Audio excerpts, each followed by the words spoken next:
جنات میں شہوت ہوتی ہے یا نہیں ہوتی ہے؟ جیسے انسان کو، مرد کو عورت کی ضرورت ہوتی ہے، شہوت اس میں ہوتی ہے، اور پھر وہ نکاح بھی کرتا ہے، اپنی حاجت پوری کرتا ہے، کیا یہ چیز جنات میں ہے یا نہیں ہے؟ ہم نے پچھلے درس میں دیکھا تھا کہ جنات میں مرد عورت ہوتے ہیں، جیسے حدیث میں اللہ کے نبی صلی اللہ علیہ وسلم نے فرمایا کہ تم میں سے جب استنجا کے لیے کوئی جائے، بری جگہ جائے، خلا میں جائے، تو کیا کرے؟ ذکر کرے اللہم انی اعوذ بک من الخبث والخبائث۔ خبثی مرد جن، خبیث، خبیث بولتے ہیں نا، یہ خبث اسی سے ہیں، خبث والخبائث، اور خبائث کیا ہے؟ اس کا فیمنن جینڈر ہے، مؤنث اس کا ہے، تو مرد خبیث اور عورت خبیث جنات میں سے، ان کے شر سے بچا، تو ان میں مرد اور عورت دونوں ہوتے ہیں۔ کیا جنات میں شہوت ہے؟ قرآن میں اللہ تعالیٰ نے حوروں کے سلسلے میں کہا ہے، جنتی عورتوں کے سلسلے میں ایک بات کہی ہے، جس سے علماء نے اس بات پر استدلال کیا ہے کہ جنات میں شہوت ہوتی ہے۔ کیا کہا اللہ نے؟ فیہن قاصرات الطرف، فیہن قاصرات الطرف، جنت میں ایسی عورتیں ہیں جن کی نگاہیں کیا ہوتی ہیں؟ بالکل جھکی جھکی رہتی ہیں۔ یعنی عورت کے مزاج میں یہ ہونا چاہیے کہ اس کی نگاہیں بے وجہ ادھر ادھر گھومتی نہ ہوں، کسی کو ڈھونڈتی نہ ہوں۔ ان کی جو جنت کی جو خواتین ہیں، جنت کی جو عورتیں ہیں، ان کی نگاہیں کیسی ہیں؟ قاصرات، جھکی ہوئی نگاہوں والی ہیں۔ لم یطمثہن انس قبلہم ولا جان، جنہیں اس سے پہلے نہ کسی انسان نے چھوا ہوگا نہ کسی جن نے چھوا ہوگا۔ تو یہاں پر علماء نے کہا لم یطمثہن کا مطلب چھونا شہوت کے ساتھ میں ہے، کہ نہ کسی انسان نے ان کو چھوا ہے، ایک دم پاک، صاف ستھری، کوئی خرابی نہیں، ایک دم کنواری، تو نہ اس کو کسی انسان نے چھوا ہے نہ کسی جن نے۔ جب جن میں شہوت ہی نہیں ہوتی ہے اور چھونے کا مسئلہ ہی نہیں یہاں پر، تو تذکرہ اللہ کیوں کرے گا؟ تو علماء نے اس سے استدلال کیا ہے کہ معلوم ہوا کہ اس سے انسانوں میں بھی شہوت ہوتی ہے عورتوں کی، اور ویسے ہی جنات میں بھی شہوت ہوتی ہے۔ اور دوسری دلیل بھی اس کے لیے اہل علم نے ذکر کیے ہیں، مثلا یہ سورہ الرحمن کی آیت نمبر 56 ہے، اس کی تفسیر آپ تفصیل سے دیکھ سکتے ہیں۔ اللہ تعالیٰ ایک جگہ فرماتا ہے کہ وَشَارِكُهُمْ فِي الْأَمْوَالِ وَالْأَوْلَادِ وَعِدْهُمْ، ابلیس سے اللہ نے کہا وَشَارِكُهُمْ فِي الْأَمْوَالِ، لوگوں کے مالوں میں تو شریک ہو جا، اور ان کی اولاد میں شریک ہو جا، ان کی اولاد میں شریک ہو جا، وعدہم، اور وعدے کر ان کو، یعنی دھوکے دے ان کو، وعدے کر توبہ نہیں کرانے کے، اللہ غفور الرحیم ہے وغیرہ وغیرہ۔ یہاں تو باتیں اللہ نے ذکر کی کہ ان کے مالوں میں شریک ہو جا اور ان کی اولاد میں شریک ہو جا۔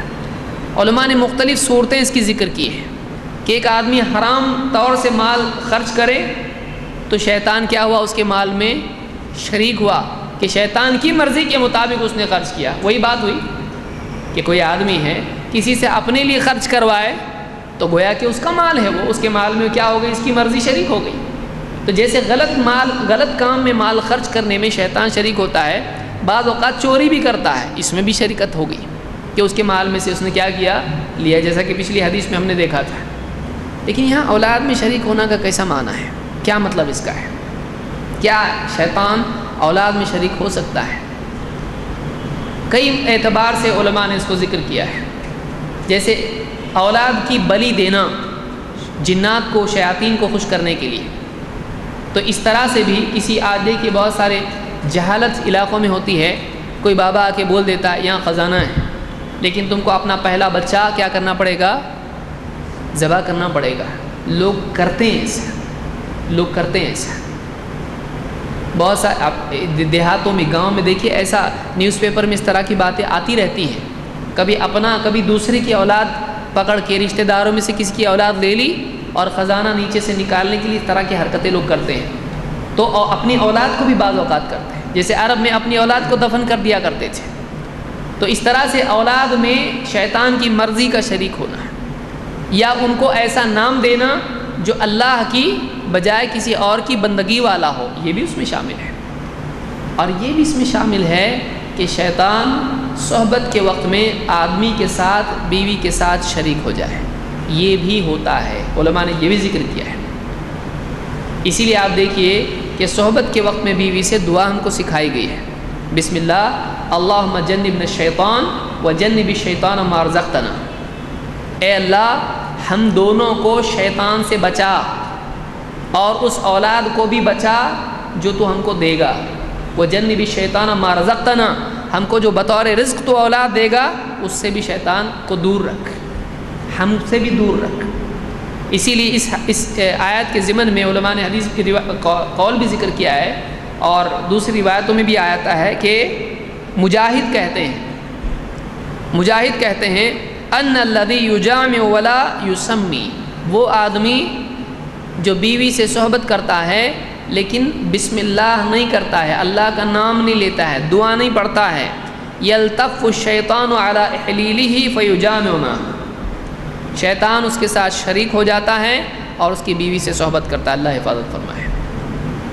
دنیا بھر کی چیزیں معلوم ہے، مسلمانوں کو کام کی چیزیں معلوم نہیں ہیں.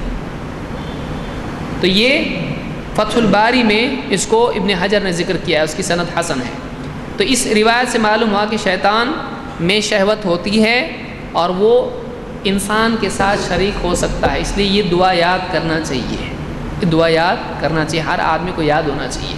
کتنے فون نمبر آدمی یاد کر لیتا ہے بزنس کے لیے، کتنے گانے لوگ یاد کر لیتے ہیں، دعا یاد نہیں ہوتی. استعداد نہیں، ایسا نہیں ہے، لاپرواہی ہے. ورنہ بیٹھ جائے تو پورا قرآن یاد کر سکتا ہے، بچے یاد کر سکتے ہیں، بڑا یاد نہیں کر سکتا ہے. ایک دعا یاد نہیں ہوتی ایک لائن کی. تو یہ یاد کرنا چاہیے اگر چاہتا ہے کہ اپنی عزت محفوظ رکھے اور شیطان کی شرکت سے اپنے آپ کو بچائے، تو یہ دعا یاد ہونا چاہیے. بسم اللہ اللہم جنبنا الشیطان وجنب الشیطان ما رزقتنا. یہ بخاری وغیرہ میں روایت موجود ہے. اسی لیے ابن تیمیہ کہتے ہیں مجموع الفتاوی میں جلد نمبر 19 صفحہ نمبر 39 سے 40 تک کہتے ہیں وَقَدْ يَتَنَاكَحُ الْإِنسُ وَالْجِنُّ وَيُولَدُ بَيْنَهُمَا وَلَدٌ وَهَذَا كَثِيرٌ مَعْرُوفٌ. کہتے ایسا ہوتا ہے، جن اور انسان میں نکاح یعنی صحبت ہوتی ہے اور اولاد بھی ہو جاتی ہے، اولاد بھی ہوتی ہے. اور یہ فرضی بات نہیں ہے، یہ معروف چیز ہے. بہت سارے آپ دیکھیں جنات وغیرہ کے جو معاملے ہوتے ہیں، کئی یعنی خواتین کے ساتھ اس طرح کا معاملہ ہوتا ہے، جنات صحبت کرتے ہیں. اس کی زندہ مثالیں موجود ہیں. تو یہ ہوتا ہے، ایسا نہیں ہوتا، ایسا نہیں ہے. لیکن سوال ہے کہ کوئی آدمی کہے ٹھیک ہے پھر میں بھی جن سے نکاح کروں گا، ایک آدھی جنی مل جائے کدھر تو بھی. یہ جائز ہے؟ یہ جائز نہیں ہے، یہ جائز نہیں ہے. کیونکہ اللہ تعالیٰ نے قرآن میں کیا فرمایا؟ تم ہی میں سے تمہارے لیے جوڑا اللہ نے بنایا ہے. تو معلوم ہوا کہ انسان کا جوڑا کہاں ہے؟ جو اللہ نے بنایا اس کے لیے، ادھر ادھر نہیں جانا چاہیے. جو جوڑا بنایا انسان ہی میں سے انسان کا جوڑا بنایا. تو ان خلق لکم من انفسکم ازواجا، اللہ نے تمہارے لیے جوڑے بنائے ہیں. تو ہمارے لیے جہاں جوڑا اللہ نے جہاں جوڑا ہے وہیں جڑنا چاہیے، یہاں وہاں جڑنا نہیں چاہیے. ورنہ اڑنا شروع ہو جائے گا جنات کے ساتھ میں، معلوم نہیں اس کا کیا حشر کر دے. ایک آدھی دوپٹہ اٹھایا، معلوم پڑا یہ جنی ہے، دوسری صورت میں آ گئی، بھاگنا شروع کرے گا. تو یہ جائز نہیں ہے، شریعت میں جائز. تو اس کو یعنی ان روایات سے معلوم ہوتا ہے کہ جنات میں شہوت ہوتی ہے اور انسان کو ان سے اپنے آپ کو بچا کے رہنا چاہیے.